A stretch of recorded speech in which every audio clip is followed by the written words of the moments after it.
جلدی کریں سب، سحری کا وقت ختم ہونے میں صرف 15 منٹ باقی ہیں۔ زوال کی گرجدار اور تحکمانہ آواز ملتان کی اس وسیع و عریض حویلی کے بڑے ڈائننگ ہال میں گونجی۔ ہمنا نے نیند سے بھوجل آنکھیں رگڑتے ہوئے اپنے سامنے رکھی دہی کی پیالی کو بیزاری سے گھورا۔ اس نے اپنے ساتھ بیٹھی رامین کے کان میں سرگوشی کی۔ یہ انسان ہے یا کوئی ٹائم مشین؟ مجالے جو کبھی 1 منٹ کی بھی رعایت دے دے۔ زوال کے عقابی نگاہوں نے فوراً ہمنا کی اس سرگوشی کو پکڑ لیا۔ اس نے اپنی کرسی ذرا پیچھے کی اور سیدھا ہمنا کی طرف دیکھا۔ اس کے چہرے پر وہی مخصوص سنجیدگی اور رعب تھا جو خاندانی زرعی زمینوں اور کھاد کے کاروبار کو سنبھالنے والے ایک سخت گیر زمیندار کا ہوتا ہے۔ ہمنا، اگر آپ کی باتیں ختم ہو گئی ہوں تو جلدی سے پانی پی لیں، اذان ہونے والی ہے۔ ہمنا نے غصے سے دانت پیسے اور پانی کا گلاس ایک ہی سانس میں خالی کر دیا۔ وہ زوال کی چچا زاد تھی اور کچھ ماہ قبل ہی ان دونوں کا نکاح ہوا تھا۔ حویلی کے اصولوں اور دادا جان کی سخت ہدایت کے مطابق رخصتی سے قبل میاں بیوی کا اکیلے میں ملنا سختی سے منع تھا۔ زوال کو ویسے بھی اصولوں کی پاسداری کا جنون تھا اور رمضان کے مہینے میں تو اس نے حویلی میں سحری اور افطاری کے اوقات کو کسی فوجی کیمپ کی طرح نافذ کر رکھا تھا۔ سحری کے بعد سب اپنے اپنے کمروں میں چلے گئے۔ دن کا پہلا پہر تھا تو کسی نہ کسی طرح گزر گیا، لیکن دوپہر ڈھلتے ہی ہمنا کے پیٹ میں چوہے دوڑنے لگے۔ وہ ایک باتونی اور کھانے پینے کی بے حد شوقین لڑکی تھی جس کے لیے روزہ رکھنا کسی محاذ پر لڑنے سے کم نہیں تھا۔ افطاری میں ابھی پورے 2 گھنٹے باقی تھے۔ ہمنا نے اپنے کمرے کا دروازہ تھوڑا سا کھول کر باہر جھانکا۔ دالان میں مکمل خاموشی تھی۔ دادا جان اپنے کمرے میں آرام کر رہے تھے اور باقی سب بھی گرمی کی وجہ سے نڈھال تھے۔ وہ دبے قدموں چلتی ہوئی سیدھی کچن کی طرف گئی۔ کچن میں ملازمہ افطاری کی تیاریوں میں مصروف تھی اور ایک طرف گرما گرم پکوڑے نکل کر ٹرے میں سجے ہوئے تھے۔ ہمنا کی رال ٹپکنے لگی۔ اس نے ادھر ادھر دیکھا اور ملازموں کی نظر بچا کر ٹرے کی طرف ہاتھ بڑھایا۔ اس کی انگلیاں بمشکل ایک کرسپی پکوڑے تک پہنچی ہی تھی کہ اچانک پیچھے سے ایک بھاری اور سرد آواز آئی۔ یہ کیا ہو رہا ہے ہمنا؟ ہمنا کے ہاتھ سے پکوڑا چھوٹ کر واپس ٹرے میں گرا اور وہ بری طرح اچھل پڑی۔ اس نے مڑ کر دیکھا تو زوال کچن کے دروازے پر بازو سینے پر باندھے کھڑا تھا۔ اس کی آنکھوں میں سخت غصہ اور چہرے پر ناگواری تھی۔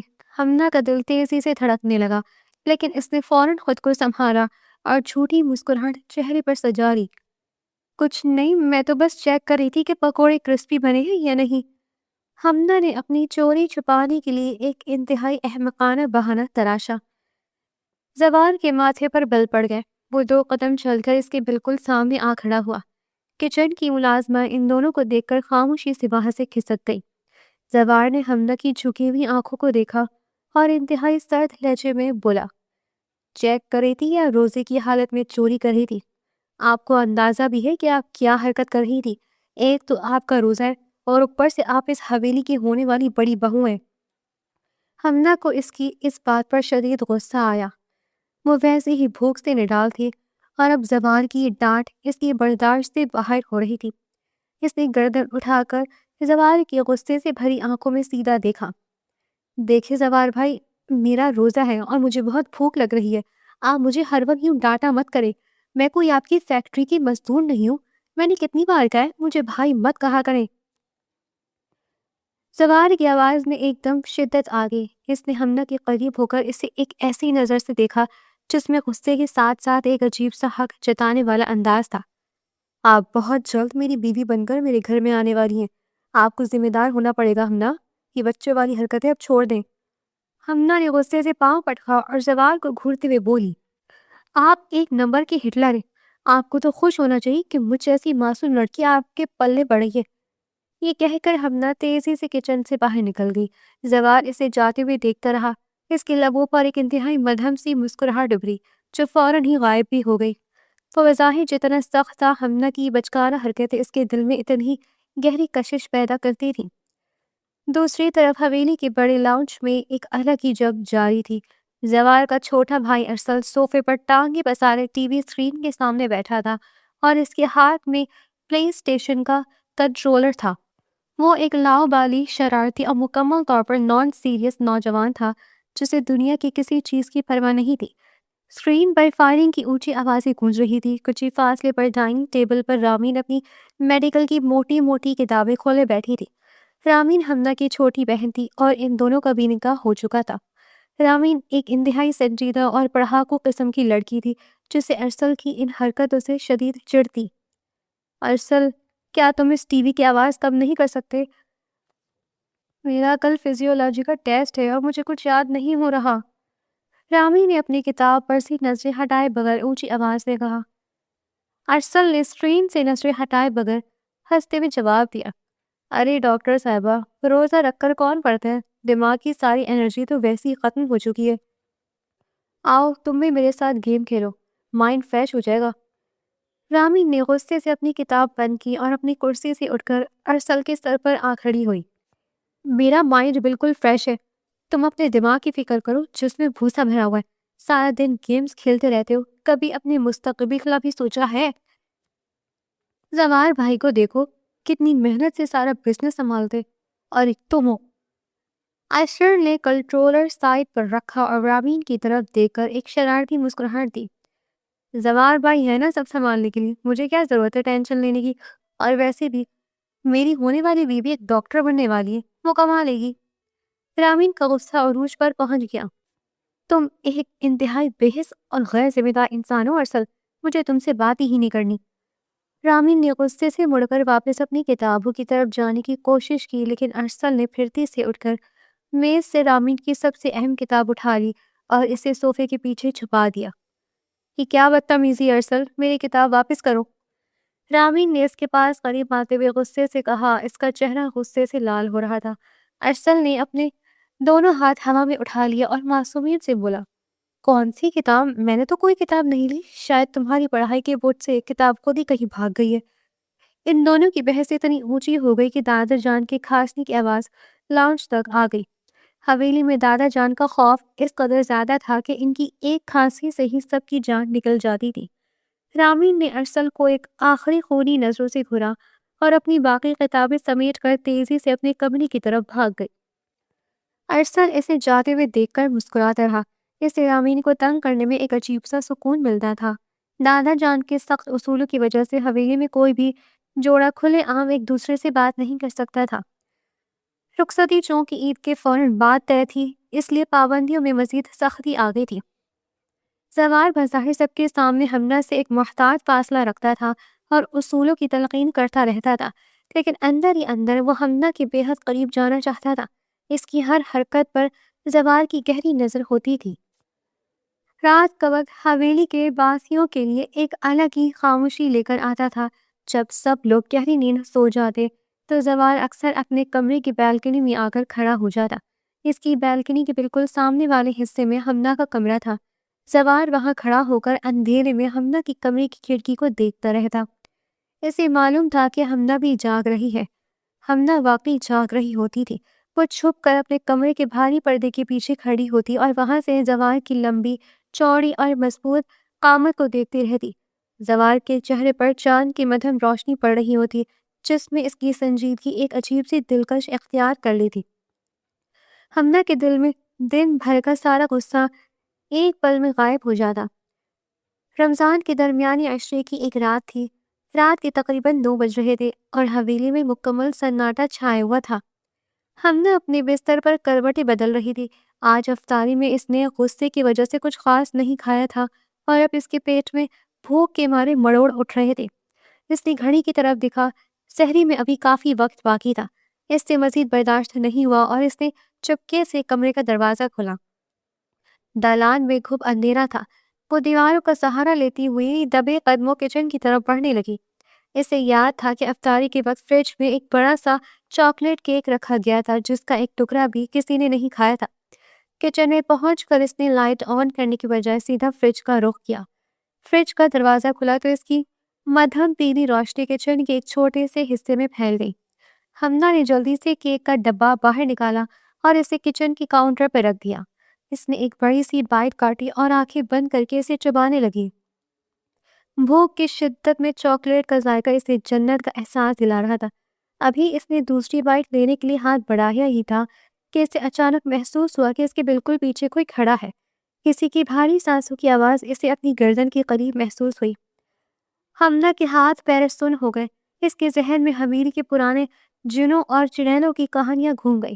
ڈر کے مارے اس کے گلے سے ایک زوردار چیخ نکلنے ہی والی تھی کہ اچانک اندھیرے میں سے ایک بڑا اور مضبوط ہاتھ اس کے منہ پر آ کر جم گیا۔ حمزہ نے خوف سے اپنی آنکھیں پوری طرح کھول دی۔ اس نے پیچھے مڑنے کی کوشش کی لیکن اس شخص نے اسے بازو سے پکڑ کر ایک ہی جھٹکے میں گھما دیا اور فریج کے کھلے دروازے اور اپنے درمیان قید کر لیا۔ حمزہ نے گھبرا کر اپنے سامنے کھڑے شخص کو دیکھا۔ فریج کی مدھم روشنی میں زوار کا چہرہ اس کے چہرے کے بالکل قریب تھا۔ وہ اپنے کمرے کے کپڑوں میں تھا اور اس کے بال ماتھے پر بکھرے ہوئے تھے۔ وہ رات کے اس پہر جاگ رہا تھا اور اپنی بالکنی سے اس نے حمزہ کو کچن کی طرف جاتے دیکھ لیا تھا، جس کے بعد وہ خاموشی سے اس کے پیچھے آ گیا تھا۔ زوار کی آنکھوں میں اس وقت کوئی اصول یا ڈسپلن نہیں تھا، بلکہ ایک عجیب سی گہری شدت اور دیوانگی تھی۔ حمزہ کی دھڑکنیں اتنی تیز ہو گئیں کہ اسے لگا جیسے اس کا دل پسلیاں توڑ کر باہر آ جائے گا۔ زوار کی غربت اور اس کے جسم کی تپش حمزہ کو مکمل طور پر گھبراہٹ کا شکار کر رہی تھی۔ زوار نے اپنا ہاتھ آہستہ سے حمزہ کے منہ سے ہٹایا۔ یہ رات کے 2 بجے کچن میں کیا ہو رہا ہے؟ زوار کی آواز انتہائی دھیمی، بھاری اور سرگوشی نما تھی۔ اس کی گرم سانسیں حمزہ کے چہرے سے ٹکرا رہی تھی۔ حمزہ کا گلا خشک ہو گیا۔ اس نے بمشکل تھوک نکلا اور کانپتی ہوئی آواز میں بولی، مجھے بھوک لگ رہی تھی، میں بس کیک کھانے آئی تھی، آپ یہاں کیا کر رہے؟ زوار نے اپنا ایک ہاتھ فریج کے دروازے پر رکھا اور دوسرا ہاتھ کاؤنٹر پر۔ حمزہ کو مکمل طور پر اپنے حصار میں لے لیا۔ میں تو اس چور کو پکڑنے آیا تھا جو روز رات کو حویلی کے کچن پر حملہ کرتا ہے۔ زوار نے ہلکے سے مسکراتے ہوئے کہا، لیکن اس کی آنکھیں حمزہ کے چہرے کا طواف کر رہی تھی۔ میں کوئی چور نہیں ہوں، مجھے جانے دے زوار، اگر کسی نے دیکھ لیا تو قیامت آ جائے گی۔ حمزہ نے اپنے دونوں ہاتھ زوار کے سینے پر رکھ کر اسے پیچھے دھکیلنے کی کوشش کی، لیکن زوار اپنی جگہ سے 1 انچ بھی نہیں ہلا۔ اس کا سینہ کسی چٹان کی طرح سخت تھا۔ قیامت تو اب آئے گی حمزہ، زوار نے مزید اس کے قریب ہوتے ہوئے کہا۔ اس کی نظریں حمزہ کے کپکپاتے ہوئے ہونٹوں پر جم گئی۔ چوری کی سزا تو ملنی چاہیے۔ حمزہ نے خواب اور ایک عجیب سی کشش کے زیر اثر کچھ بولنے کے لیے اپنے لب کھولے، لیکن اس سے پہلے کہ اس کے منہ سے کوئی آواز نکلتی، زوار نے اپنے ہونٹ اس کے ہونٹوں پر رکھ دیے۔ کچن کے اس اندھیرے اور فریج کی مدھم روشنی میں رات کے اس پہر، زوار نے حمزہ کو مکمل طور پر اپنے قابو میں کر لیا تھا۔ وہ ایک طویل، گہرا اور جذبات سے بھرا بوسہ تھا، جس میں زوار نے اپنے اندر چھپی ہوئی تمام تر محبت اور شدت شامل کر دی تھی۔ حمزہ کے ہاتھ سے کیک کا ٹکڑا چھوٹ کر زمین پر گر گیا۔ اس کی ٹانگوں سے جان نکلنے لگی اور وہ بے ساختہ گرنے لگی، لیکن زوار نے اپنے ایک ہاتھ سے اس کی کمر کو مضبوطی سے تھام کر اسے اپنے ساتھ لگا لیا۔ حمزہ نے بے بسی اور ایک انجانی سی لذت میں اپنے ہاتھ زوار کے کالر تک لے جا کر اس کی قمیض کو اپنی مٹھیوں میں جکڑ لیا۔ زوار کی گرفت اس کی کمر پر اور سخت ہو گئی۔ یہ ان دونوں کے درمیان قربت کا پہلا انتہائی محبت بھرا اور پرجوش لمحہ تھا، جس نے حمزہ کے ہوش و حواس مکمل طور پر اڑا دیے تھے۔ کچھ دیر بعد زوار نے آہستہ سے اپنے لب حمزہ کے لبوں سے الگ کیے، لیکن اس کا چہرہ ابھی بھی حمزہ کے چہرے کے بالکل قریب تھا۔ حمزہ تیزی سے سانسیں لے رہی تھی اور اس کی آنکھیں ابھی تک بند تھیں۔ زوار نے اپنا انگوٹھا حمزہ کے گال پر پھیرا اور انتہائی محبت بھرے لہجے میں سرگوشی کی۔ آئندہ اگر بھوک لگے تو مجھے بتا دیا کرے، یوں اکیلے کچن میں آنے کی ضرورت نہیں ہے۔ حمزہ نے دھڑکتے دل کے ساتھ آنکھیں کھولی اور زوار کی گہری کالی آنکھوں میں دیکھا۔ وہ اس وقت کچھ بھی بولنے کے قابل نہیں تھی۔ زوار نے اسے سیدھا کھڑا کیا، زمین پر گرا ہوا کیک اٹھا کر ڈسٹ بن میں پھینکا اور حمزہ کا ہاتھ پکڑ کر اسے کچن سے باہر لے آیا۔ وہ اسے اس کے کمرے کے دروازے تک چھوڑ کر آیا اور جب تک حمزہ اندر جا کر دروازہ بند نہیں کر لیا، وہ وہیں پر کھڑا رہا۔ اس رات حمزہ کے لیے سونا ناممکن ہو گیا تھا۔ زوار کا لمس، اس کی بھاری آواز اور اس کے وہ جذباتی لمحات بار بار اس کے ذہن میں گھوم رہے تھے۔ دوسری طرف ارسل اپنے کمرے میں بستر پر لیٹا چھت کو گھور رہا تھا۔ رامین کے ساتھ ہونے والی بحث کی بات اسے نیند نہیں آ رہی تھی۔ وہ مانتا تھا کہ وہ نان سیریس تھا، لیکن رامین کی وہ غصے بھری آنکھیں اسے عجیب سی بے چینی میں مبتلا کر رہی تھی۔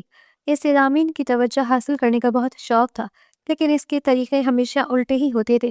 اس نے فیصلہ کیا کہ وہ صبح رامین کو منانے کے لیے کوئی ایسا حربہ استعمال کرے گا جس سے رامین اس کی دیوانی ہو جائے۔ اس کے ذہن میں ایک انتہائی مزاحیہ اور احمقانہ منصوبہ بن رہا تھا جو اگلے دن حویلی کا ماحول مکمل طور پر بدلنے والا تھا۔ رمضان کا مہینہ اپنے اختتام کی طرف بڑھ رہا تھا اور عید کی تیاریاں شروع ہونے والی تھی۔ حویلی میں موجود دادا جان کا ڈسپلن اور ان دو جوڑوں کی چھپی ہوئی محبتوں کا ٹکراؤ ایک نئے اور دلچسپ موڑ کی طرف جا رہا تھا۔ رخصتی میں ابھی وقت تھا لیکن ان کے دلوں کے درمیان جو فاصلے تھے وہ تیزی سے سمٹ رہے تھے۔ زوار اور حمنہ کی اس رات کی قربت نے ان کے رشتے میں ایک نئی آگ لگا دی تھی، جبکہ ارسل اور رامین کی نوک جھونک کسی بڑے طوفان کا پیش خیمہ ثابت ہونے والی تھی۔ رات کے پچھلے پہر حویلی کے عقبی باغ میں عجیب سی پراسرار خاموشی چھائی ہوئی تھی۔ ارسل نے اپنے موبائل کی اسکرین پر چمکتی ہوئی غزل کو بغور دیکھا اور گہرا سانس لیا۔ اس نے رامین کی بالکنی کے بالکل نیچے کھڑے ہو کر اپنا گلا صاف کیا اور ایک انتہائی غیر روایتی رومانوی انداز اپنانے کی کوشش کی۔ تمہاری زلفوں کے سائے میں شام ہوتی ہے۔ ارسل نے پوری جذباتی اداکاری کے ساتھ پہلا مصرع پڑھا اور پھر موبائل کی اسکرین بند ہونے کی وجہ سے اگلا مصرع بھول گیا۔ اس نے جلدی سے اسکرین پر انگلی ماری لیکن پاسورڈ غلط لگ گیا۔ ارسل نے پریشانی میں ادھر ادھر دیکھا اور خود سے ہی تک بندی کرنے لگا۔ تمہاری زلفوں کے سائے میں شام ہوتی ہے اور حویلی کی چھت پر بیٹھی بلی بھی پریشان ہوتی ہے۔ بیلکنی کے اندر اپنی فزیولوجی کی کتاب میں سر دیے بیٹھی رامین کے کانوں میں جب یہ احمقانہ شاعری پڑھی تو اس سے رہا نہ گیا۔ اس نے تیزی سے کھڑکی کا شیشہ سرکایا اور نیچے جھانک کر دیکھا۔ ارسل دونوں ہاتھ پھیلائے کسی ناکام عاشق کی طرح کھڑا تھا۔ تم سے بڑا بیوقوف اور فارغ انسان میں نے آج تک نہیں دیکھا ارسل۔ رامین نے اپنی ہنسی کو بمشکل دباتے ہوئے غصے کا تاثر دینے کی کوشش کی۔ اس کی آنکھوں میں ارسل کی اس پاگل پن والی حرکت پر ایک عجیب سی چمک تھی۔ ارسل نے فخریہ انداز میں اپنا کالر جھٹکا اور رامین کی طرف دیکھ کر آنکھ ماری۔ محبت میں انسان تھوڑا بہت پاگل ہونا پڑتا ہے ڈاکٹر صاحبہ۔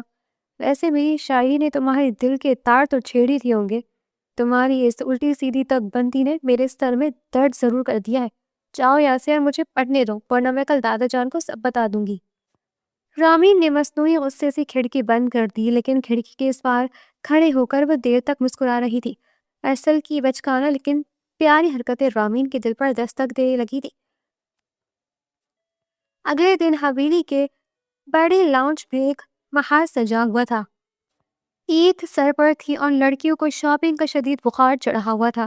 حمدہ نے اپنی تمام کزنز اور رامین کو اپنے پیچھے کھڑا کیا ہوا تھا اور خود دادا جان کے سامنے ایک وکیل کی طرح دلائل دے رہی تھی۔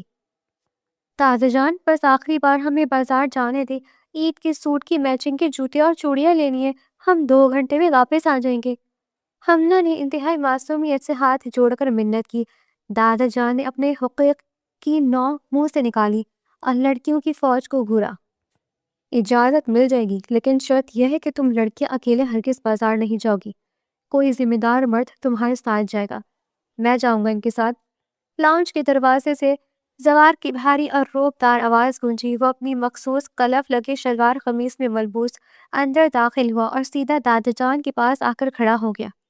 حمدہ کرن ایک دم فک ہو گیا۔ اس کا سارا موڈ غارت ہو گیا کیونکہ زوار کے ساتھ بازار جانے کا مطلب کسی ملٹری کیمپ میں پریڈ کرانے کے مترادف تھا۔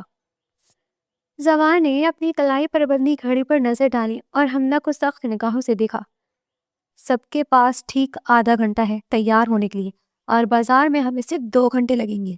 کسی نے کوئی فضول خرچی یا ٹائم ضائع نہیں کرنا۔ حمدہ سے یہ حکم برداشت نہیں ہوا۔ اس نے آگے بڑھ کر زوار کی آنکھوں میں آنکھیں ڈال کر چیلنج کرنے والے انداز میں کہا، ہم اپنی مرضی سے شاپنگ کریں گے اور مجھے جو پسند آئے میں لوں گی، آپ مجھے روک کر دکھا دیجیے۔ زوار نے ایک قدم آگے بڑھائے جس سے حمدہ کو تھوڑا سا پیچھے ہٹنا پڑا۔ وقت پر تیار ہو کر باہر آ جائے گا ورنہ میں گاڑی نکال کر اکیلا چلا جاؤں گا۔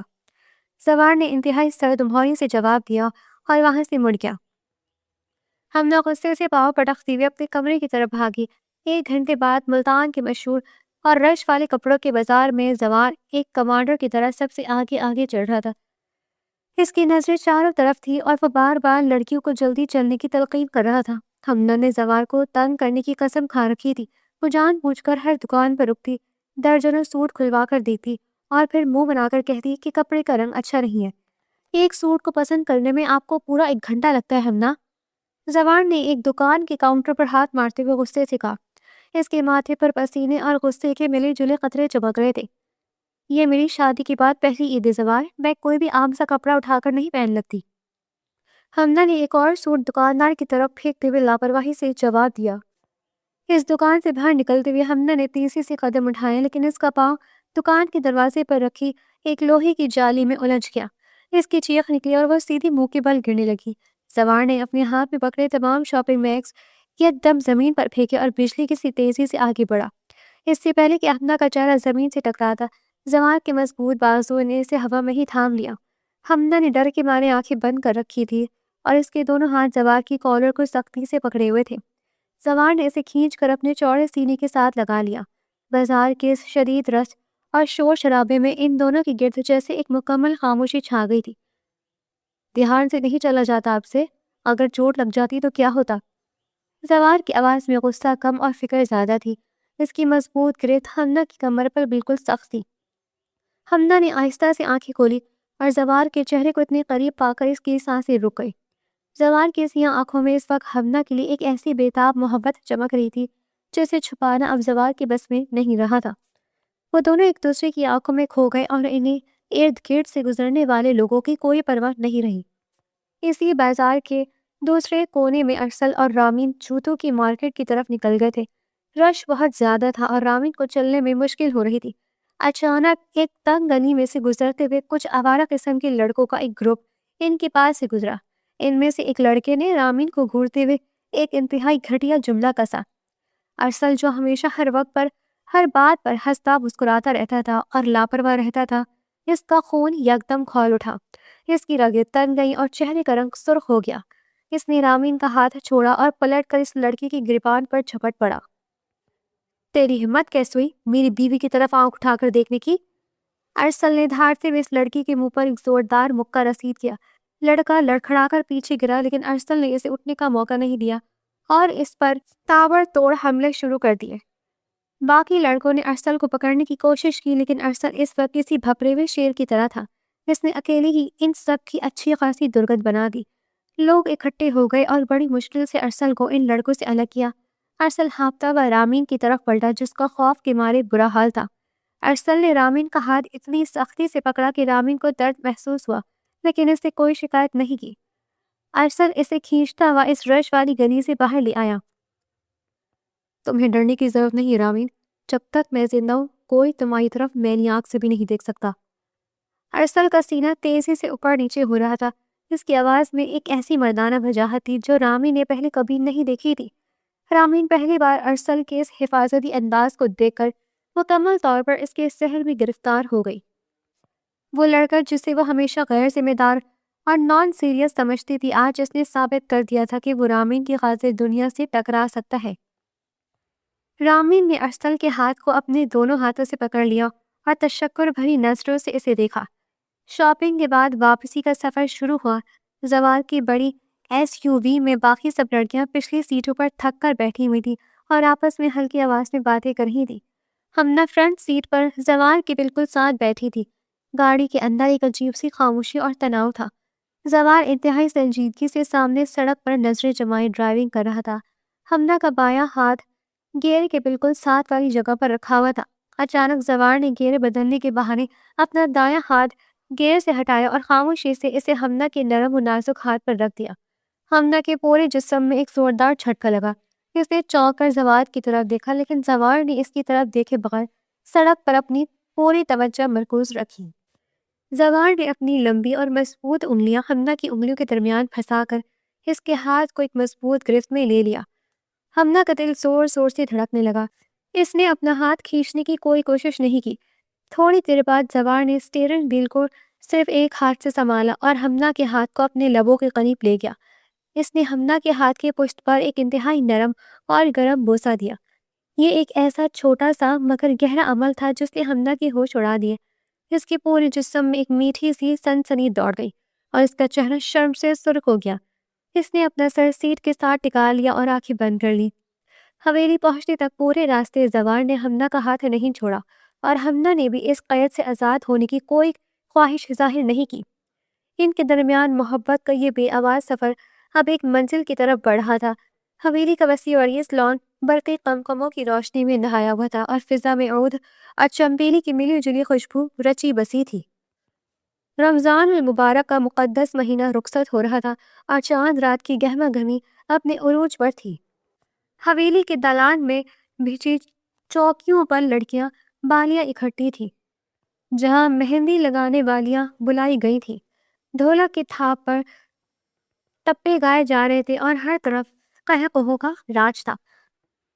رخصتی چونکہ عید کے فوراً بعد طے تھی، اس لیے اس بار کی چاند رات ہمنا اور رامی کے لیے جذباتی طور پر بہت بھاری تھی۔ وہ دونوں ایک کونے میں بیٹھی خاموشی سے اپنے ہاتھوں پر مہندی لگوا رہی تھی۔ باجی تھوڑا مسکرا تو دے، ایسا لگ رہا ہے جیسے مہندی نہیں کوئی سزا مل رہی ہو۔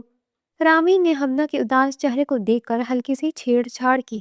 اس کی اپنی آنکھوں میں بھی نمی تھی، لیکن وہ ماحول کو بھوجل نہیں کرنا چاہتی تھی۔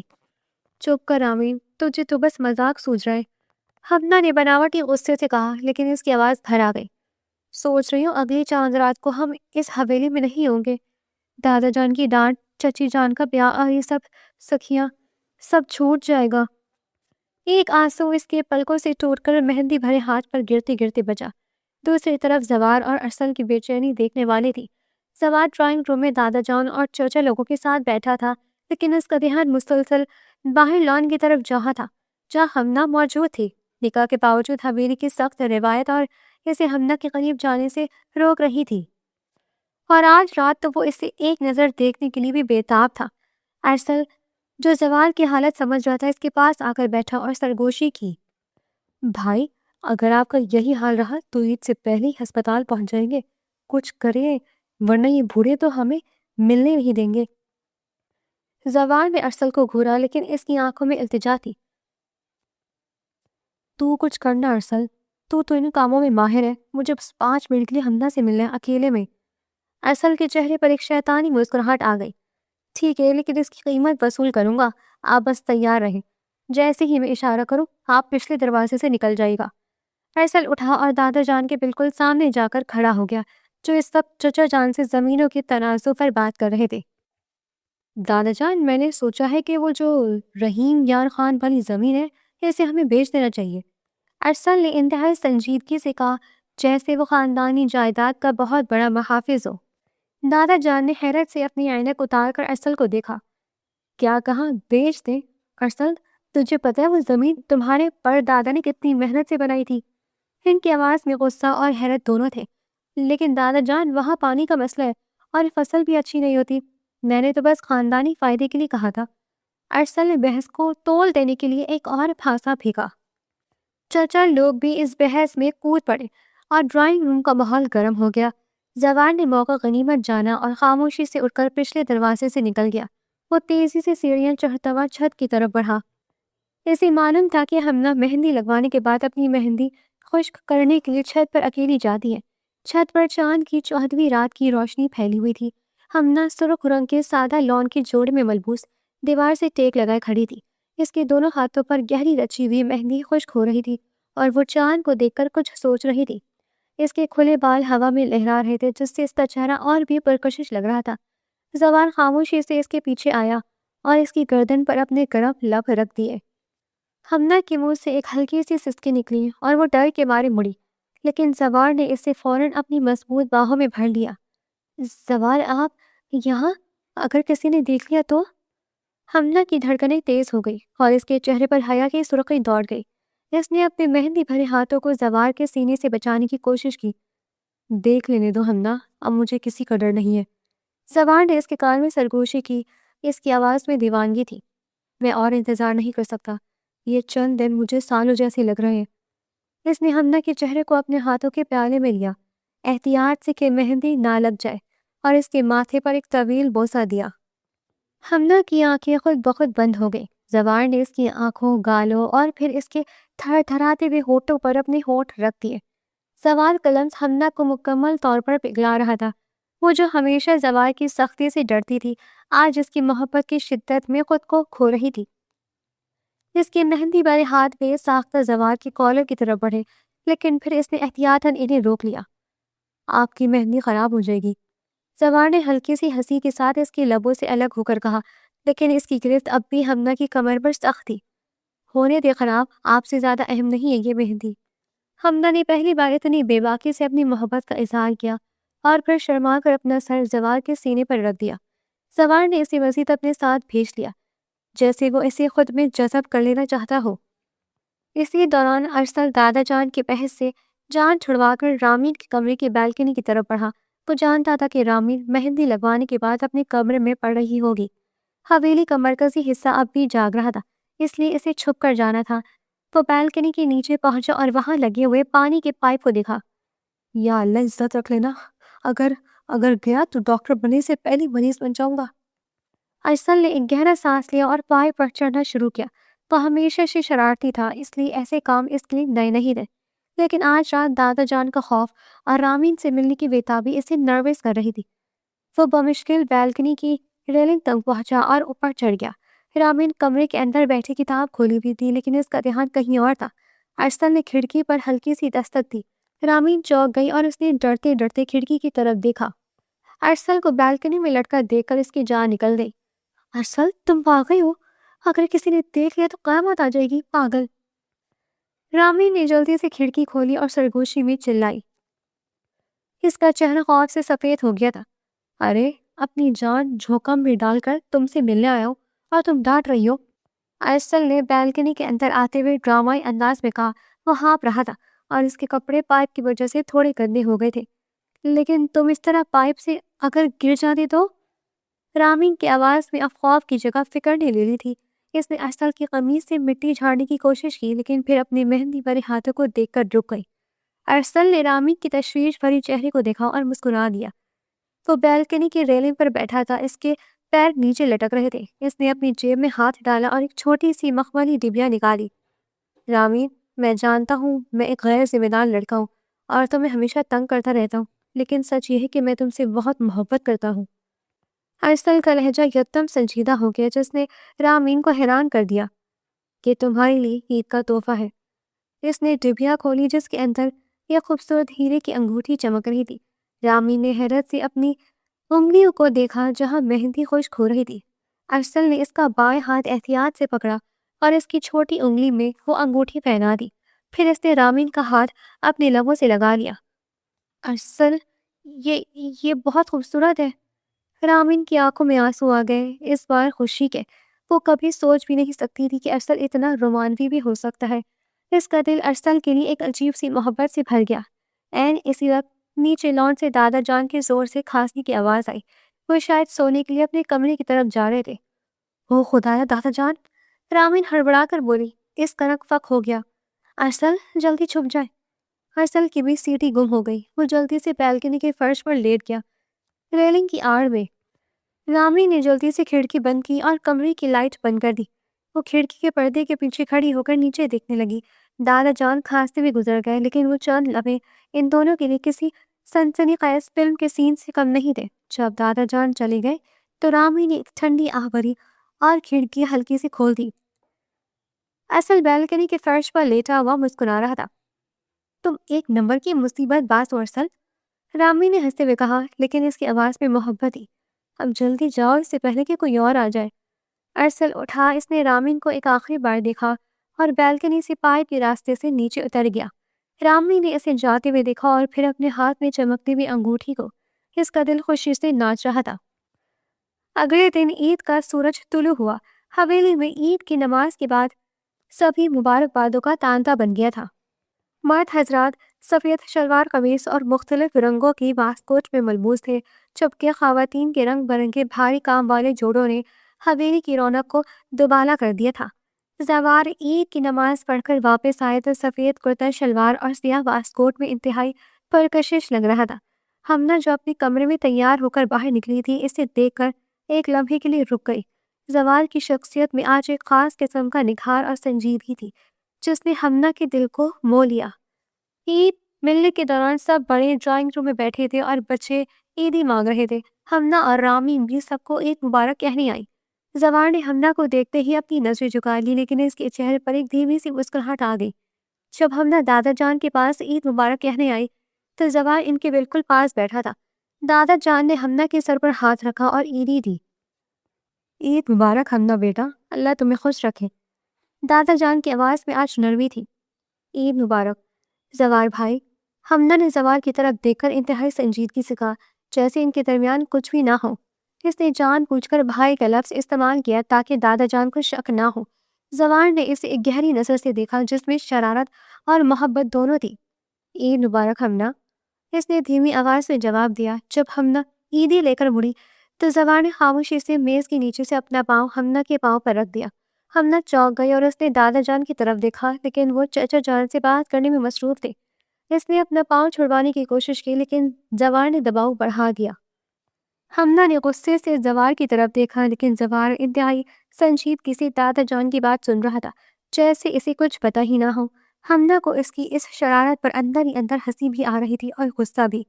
اس نے ایک آخری کوشش کی اور اپنا پاؤں چھڑوا کر تیزی سے وہاں سے نکل گئی۔ زوار اسے جاتے ہوئے دیکھ کر مسکرایا۔ عید کا دن باقی خوشیوں بھرا ثابت ہو رہا تھا۔ عید کا دن حویلی کے لیے ہمیشہ سے خاص ہوتا تھا، مگر اس بار کی رونق کچھ اور ہی تھی۔ پورے گھر میں مہمانوں کی چہل پہل اور قہقہوں کی گونج تھی۔ دوپہر کے کھانے کا وقت قریب آ رہا تھا اور حویلی کے سب سے بڑے دسترخوان پر شاہی ضیافت کی تیاریاں مکمل ہو رہی تھی۔ ہمنا کچن میں کھڑی زوار کی پسندیدہ قورمہ کڑھائی کو آخری تڑکا لگا رہی تھی۔ اس کے چہرے پر چولہے کی آنچ کی سرخی تھی، یا شاید ان لمحوں کی یاد جو رات چھت پر زوار کے ساتھ گزرے تھے۔ اس کا دھیان بار بار اس بے باک قربت کی طرف جا رہا تھا جب زوار نے روایت کی پرواہ کیے بغیر اسے اپنی باہوں میں پھیر لیا۔ اس بے خودی کے عالم میں اسے اندازہ نہیں ہوا کہ وہ قورمے میں ایک کے بجائے 3 چمچ نمک ڈال چکی ہے۔ ہمنا، قورمہ تیار ہو گیا، سب دسترخوان پر آ گئے ہیں۔ چچی جان نے کچن میں داخل ہوتے ہوئے پوچھا۔ ان کی آواز میں جلدی تھی۔ جی چچی جان، بس ہو گیا، ہمنا نے ہڑبڑا کر جواب دیا۔ اپنے خیالات کو جھٹکتے ہوئے اس نے کڑاہی کو چولہے سے اتارا۔ اس کا دل عجیب سی بے چینی سے دھڑک رہا تھا، جیسے کچھ غلط ہونے والا ہو۔ دسترخوان پر دادا جان صدارت کر رہے تھے۔ زوار، ارسل، چچا لوگ اور دیگر مرد حضرات اپنی اپنی نشستوں پر برجمع تھے۔ خواتین دوسرے حصے میں موجود تھیں۔ ہمنا خود ڈونگا اٹھا کر لائی اور خاموشی سے زوار کے سامنے رکھ دیا۔ آہا، آج تو زوار کی عید ہو گئی، اس کی پسندیدہ کڑھائی جو بن گئی ہے، چچا جان نے شرارت سے کہا اور زوار کی طرف دیکھا جو سنجیدگی سے پلیٹ میں چاول ڈال رہا تھا۔ زوار نے ایک نظر ہمنا پر ڈالی جو قریب ہی کھڑی چمچ پکڑائے جا رہی تھی۔ اس کی آنکھوں میں عجیب سی گھبراہٹ تھی۔ زوار نے کچھ سوچے بنا قورمے کا ایک بڑا چمچ اپنی پلیٹ میں ڈالا اور لقمہ بنا کر منہ میں رکھا۔ لقمہ منہ میں جاتے ہی زوار کا پورا وجود ساکت ہو گیا۔ وہ نمک نہیں، گویا زہر کا پیالہ تھا۔ اس کا گلا کڑوا ہو گیا اور آنکھوں میں پانی تیرنے لگا۔ اس نے بمشکل لقمہ نگلا۔ اس سے سمجھ آ گئی کہ ہمنا کا دھیان کہیں اور تھا اور وہ جانتا تھا کہ کہیں اور صرف وہ خود تھا۔ دادا جان اپنا ہاتھ قورمے کے ڈونگے کی طرف بڑھا رہے تھے۔ اگر انہوں نے چکھ لیا تو پوری حویلی میں طوفان آ جانا تھا اور ہمنا کی سخت بے عزتی ہونی تھی۔ ٹھہرے دادا جان، زوار نے ایک دم اونچی آواز میں کہا اور تیزی سے پورا ڈونگا اٹھا کر اپنی طرف کھینچ لیا۔ دسترخوان پر موجود ہر آنکھ حیرت سے اس کی طرف اٹھ گئی۔ ہمنا کا دل حلق میں آ گیا۔ کیا ہوا زوار؟ دادا جان نے الجھن سے پوچھا۔ ان کا ہاتھ ہوا میں ہی معلق رہ گیا۔ دادا جان، یہ کڑھائی یہ صرف میری بیوی نے میری بنائی ہے، اس لیے کوئی اور اسے ہاتھ نہیں لگائے گا۔ زوار نے انتہائی حق جتانے والے اور سنجیدہ لہجے میں کہا۔ اس کی آنکھوں میں ایک ایسی قطعیت تھی کہ کوئی کچھ بول نہ سکا۔ ارسل نے منہ پر ہاتھ رکھ کر اپنی ہنسی دبائی۔ ارے واہ، ابھی سے یہ حال ہے، چلو بھائی ہم تو پرائے ہو گئے۔ چچا جان نے قہقہ لگایا۔ دادا جان نے بھی مسکرا کر سر ہلا دیا اور دوسری ڈش کی طرف متوجہ ہو گئے۔ ہمنا وہیں کھڑی رہ گئی۔ اسے سمجھ نہیں آ رہا تھا کہ زوار نے ایسا کیوں کیا۔ کیا اسے سالن پسند نہیں آیا یا وہ سب کے سامنے اس پر اپنا حق جتا رہا تھا؟ زوار نے خاموشی سے نمک سے بھرا سالن کھانا شروع کر دیا۔ اس کے چہرے پر کوئی تاثر نہیں تھا، جیسے وہ کوئی بہت لذیذ چیز کھا رہا ہو۔ جب سب لوگ کھانے سے فارغ ہو گئے اور زوار اٹھ کر جانے لگا تو ہمنا اس کے پیچھے کچن تک آئی۔ زوار پانی کا گلاس بھر کر پی رہا تھا۔ آپ نے وہ پورا سالن کیوں کھایا؟ کیا وہ اچھا نہیں بنا تھا؟ ہمنا نے جھجکتے ہوئے پوچھا۔ اس کا دل دھک دھک کر رہا تھا۔ زوار نے گلاس میز پر رکھا اور ہمنا کی طرف مڑا۔ اس کا چہرہ سخت تھا لیکن آنکھوں میں ایک نرمی تھی۔ سالن تو بہت اچھا تھا، بس۔ وہ رکا اور ہمنا کے قریب آ گیا۔ اس کی بھاری سانسیں ہمنا کے چہرے سے ٹکرا رہی تھی۔ بس کیا؟ ہمنا کی آواز کانپنے لگی۔ زوار کی قربت اسے پھر سے بے خود کر رہی تھی۔ بس نمک تھوڑا زیادہ تھا، زبان نے انتہائی دھیمی اور رسیلی آواز میں کہا۔ اس کے لبوں پر ایک شرارتی مسکراہٹ آ گئی۔ لیکن میں نہیں چاہتا تھا کہ دادا جان یا کوئی اور چکے اور تمہیں ڈانٹ پڑے۔ تم تو بس میری ڈانٹ کے لیے بنی ہو۔ ہمنا ساکت رہ گئی۔ اسے احساس ہوا کہ زوار نے اس کی عزت بچانے کے لیے وہ کڑوا سالن چپ چاپ کھا لیا۔ یہ اس کی محبت کا ایک خاموش مگر گہرا ثبوت تھا۔ ہمنا کی آنکھوں میں آنسو آ گئے۔ وہ کچھ بول نہ سکی، بس نم دیدہ آنکھوں سے زوار کو دیکھتی رہی، جس نے مسکرا کر اس کے سر پر ہاتھ رکھا اور باہر نکل گیا۔ عید کی شام ڈھل رہی تھی اور حویلی پر ایک پرسکون خاموشی چھا رہی تھی۔ ہمنا اپنے کمرے میں عید ملن کی شام کے لیے تیار ہو رہی تھی۔ اس نے ہلکی گلابی رنگ کا بھاری کام والا جوڑا پہنا تھا اور آئینے کے سامنے کھڑی بال ٹھیک کر رہی تھی۔ اس کا ذہن اب بھی دوپہر کے واقعے پر اٹکا ہوا تھا اور زوال کی محبت اس کے وجود کو مہکا رہی تھی۔ اچانک دروازہ کھلنے اور بند ہونے کی آواز آئی۔ ہمنا نے چونک کر آئینے میں دیکھا، زوال دروازے کو لاک کر کے اندر آ رہا تھا۔ ہمنا حیران رہ گئی۔ نکاح کے بعد سے اب تک زوال کبھی یوں دن دہاڑے اس کے کمرے میں نہیں آیا تھا۔ زوال، آپ یہاں کوئی دیکھ لے گا تو؟ ہمنا گھبرا کر بڑی۔ اس کا دل زور زور سے دھڑکنے لگا۔ دیکھ لینے دو، میں اپنی بیوی کے کمرے میں آیا ہوں، کسی چوری کے لیے نہیں آیا، زوال نے بے پرواہی سے کہا اور ہمنا کی طرف بڑھا۔ وہ سفید کرتے شلوار میں انتہائی بچی لگ رہا تھا۔ اس کی آنکھوں میں آج پھر وہی شدت تھی جو چاند رات کو چھت پر تھی۔ وہ ہمنا کے بالکل قریب آ کر کھڑا ہو گیا۔ ہمنا کو اپنی سانسیں رکتی بھی محسوس ہوئی۔ زوال نے اسے بازو سے پکڑ کر واپس آئینے کے سامنے کھڑا کر دیا۔ وہ اس کے پیچھے کھڑا ہو گیا اور آئینے میں اس کا عکس دیکھنے لگا۔ تم بہت خوبصورت لگ رہی ہو، زوال نے اس کے کان کے پاس سرگوشی کی۔ اس کی آواز میں دیوانگی تھی۔ ہمنا کا پورا جسم سنسنا اٹھا۔ اس نے اپنی جیب سے ایک چھوٹی سی مخملی ڈبیا نکالی۔ اسے کھولا تو اس کے اندر ایک ہیرے کا انتہائی قیمتی ہار چمک رہا تھا۔ زوال نے وہ ہار نکالا اور ہمنا کے گلے میں پہنانے لگا۔ اس کی ٹھنڈی انگلیاں ہمنا کی نرم گردن سے ٹکرائیں تو ہمنا کے منہ سے ایک ہلکی سی سسکی نکلی۔ زوال نے ہار پہنانے کے بعد اپنے دونوں ہاتھ ہمنا کے کندھوں پر رکھ دیے اور اپنا چہرہ اس کے کندھے پر ٹکا دیا۔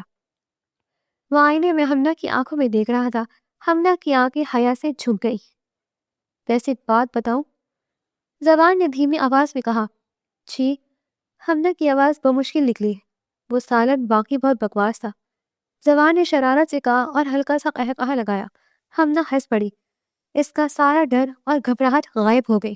وہ مڑی اور بے ساختہ زوال کے گلے لگ گئی۔ زوال نے اسے مضبوطی سے اپنی باہوں میں بھر لیا اور اس کے بالوں میں اپنا چہرہ چھپا دیا۔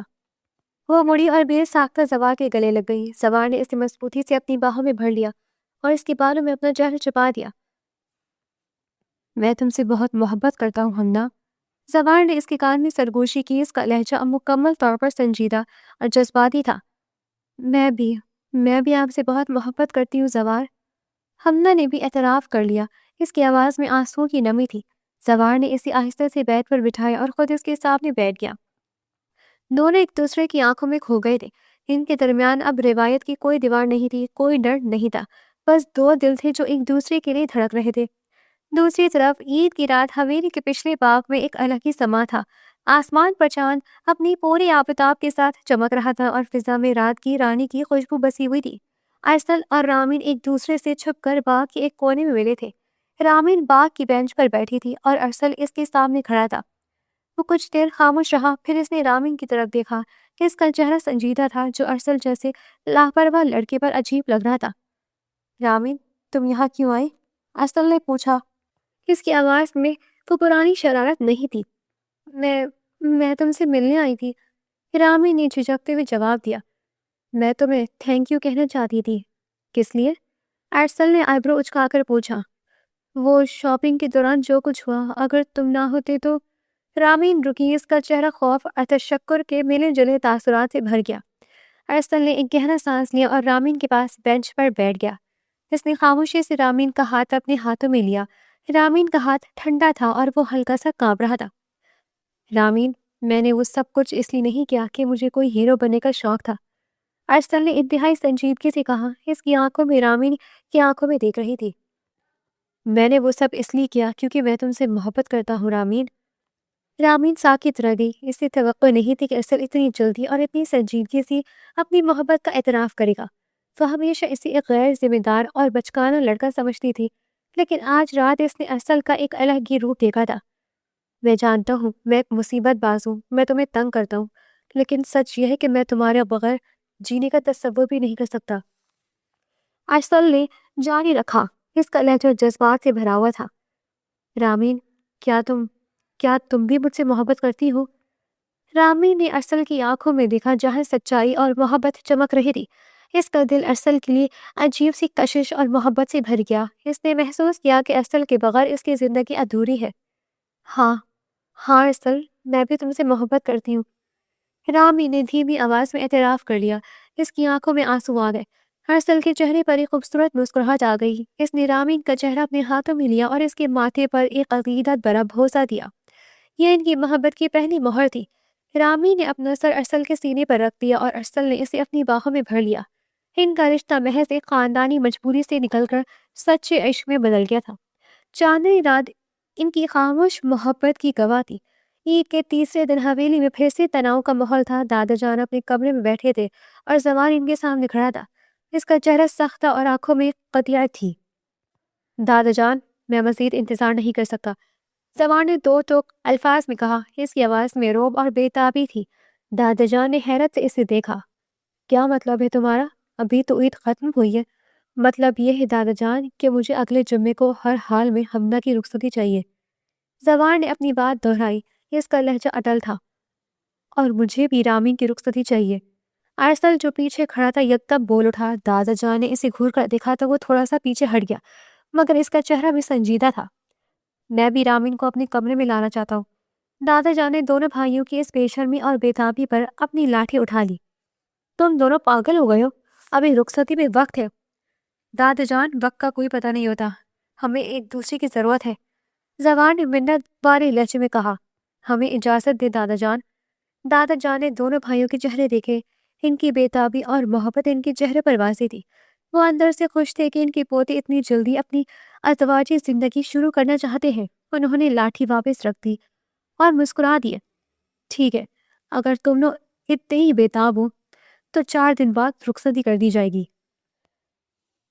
دادا جان نے اپنا فیصلہ سنا دیا۔ پوری حویلی میں ہنگامہ مچ گیا۔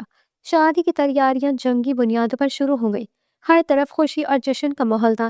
زوال اور حمنا، ارسل اور رامین، دونوں جوڑے اب ایک نئی زندگی شروع کرنے کے لیے تیار تھے۔ ان کی محبت نے روایت اور اصولوں کی دیواریں توڑ دی تھی۔ اب وہ ایک دوسرے کے ساتھ جینے مرنے کی قسمیں کھا رہے تھے۔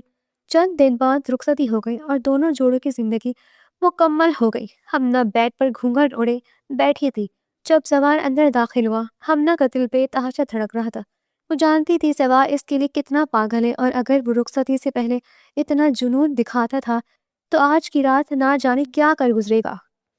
زوال اس کے پاس آیا اور بیڈ پر بیٹھ گیا۔ اس نے حمنا کا گھونگھٹ اٹھایا تو وہ شرما کر مزید سکڑ گئی۔ زوال نے دراز میں سے ایک ڈبہ نکالا اور کھول کر حمنا کے سامنے کرتے ہوئے کہا، سنا ہے شادی کی پہلی رات منہ دکھائی دیتے ہیں، یہ میری جان کی۔ حمنا نے شرما کر نظریں جھکا لی۔ زوال نے وہ نیکلس ڈبے سے نکالا اور پوچھا، کیا مجھے اجازت ہے کہ میں یہ نیکلس تمہارے گلے میں پہناؤں؟ حمنا نے ہاں میں سر ہلایا تو زوال اس کے قریب ہوا۔ اچانک حمنا کے منہ سے ایک جملہ نکلا، زوال مجھے ڈر لگ رہا ہے۔ زوال مسکرایا اور آہستہ سے اس کے دوپٹے اور گردن کے خم میں اپنا منہ چھپاتے ہوئے بولا کہ میں کچھ ایسا نہیں کروں گا جس سے تمہیں تکلیف ہو۔ یہ کہہ کر اس نے حمنا کا دوپٹہ اتارا اور اس کا پہلے سے پہنا ہوا نیکلس اتار دیا۔ حمنا کی گردن پر جیسے اس کا ہاتھ لگا، اس کے منہ سے سسکی نکلی۔ اس نے نرم ہاتھوں سے اپنا تحفہ پہنایا اور پھر لب اس کی گردن پر رکھ دیے۔ حمنا سے تلاش برداشت نہیں ہو رہی تھی، لیکن زوال رکنے والا نہیں تھا۔ وہ آگے بڑھتا رہا۔ آہستہ آہستہ اس نے حمنا کے لباس کی ڈوریاں کھولنا شروع کی۔ حمنا نے اپنی مٹھیاں بھیج رکھی تھی، اس کی آنکھیں بند تھی اور دل تیزی سے دھڑک رہا تھا۔ زوال نے اسے تسلی دی اور کہا، تم بالکل نہیں گھبراؤ، میں تمہیں کوئی تکلیف نہیں دوں گا، بس اپنا حق لوں گا اور تمہیں وہ لذت دوں گا جو تمہارا حق ہے۔ یہ کہہ کر وہ حمنا پر جھک گیا، اسے بیڈ پر لٹایا اور اس کے جسم کے ہر گوشے کو سیراب کرنے لگا۔ حمنا کے ہاتھ اس کی کمر پر سختی سے جکڑے ہوئے تھے اور وہ مسلسل سسکیاں لے رہی تھی۔ زوال کی آنکھ بڑھتی ہی جا رہی تھی اور یوں دو دلوں کی یہ کہانی اس رات مکمل ہو رہی تھی۔ دوسری جانب ارسل نے بھی رامین کے لیے ایک سرپرائز رکھا تھا۔ رامین بیڈ پر بیٹھی اس کے انتظار میں بیٹھی تھی۔ جیسے ہی وہ آیا، اس نے رامین کو ایک ڈبیا تھی۔ رامین نے مسکرا کر اسے کھولا، لیکن جیسے ہی اس نے ڈھکن کھولا اندر سے ایک پلاسٹک کی چپکلی نکلی اور زمین پر گر گئی۔ رامین نے فوراً سے پہلے ڈبیا پھینکی اور ارسل کے گلے لگ گئی۔ وہ لڑ رہی تھی، ارسل کے سینے پر مکے مار رہی تھی اور ارسل مسکرا رہا تھا۔ اس نے کہا، میں تو یہی چاہتا تھا کہ تم خود جلدی سے میرے قریب آ جاؤ، جس کے لیے یہی طریقہ تھا۔ رامین نے ایک اور مکہ ارسل کو رسید کیا۔ ارسل نے رامین کا چہرہ اپنے ہاتھوں میں کیا اور کہا، اب تو پوری زندگی برداشت کرنا پڑے گا میری جان، شادی مبارک۔ رامین نے بھی مسکرا کر مبارکباد قبول کی۔ ارسل نے اپنے لب رامین کے لبوں پر رکھے اور ایک ایسا شدت بھرا بوسہ دیا کہ رامین کا وجود اس کی قربت چاہنے لگا، اور یوں اس رات کی گہرائیوں میں وہ دونوں ایک دوسرے کے وجود میں کھو گئے تھے۔ اب زندگی بہت خوبصورت ہونے والی تھی اور کسی کو دوسرے سے پیار کرنے کے لیے چھپنے کی ضرورت نہیں تھی۔ کوئی سر کوئی خود باقی نہیں رہا تھا۔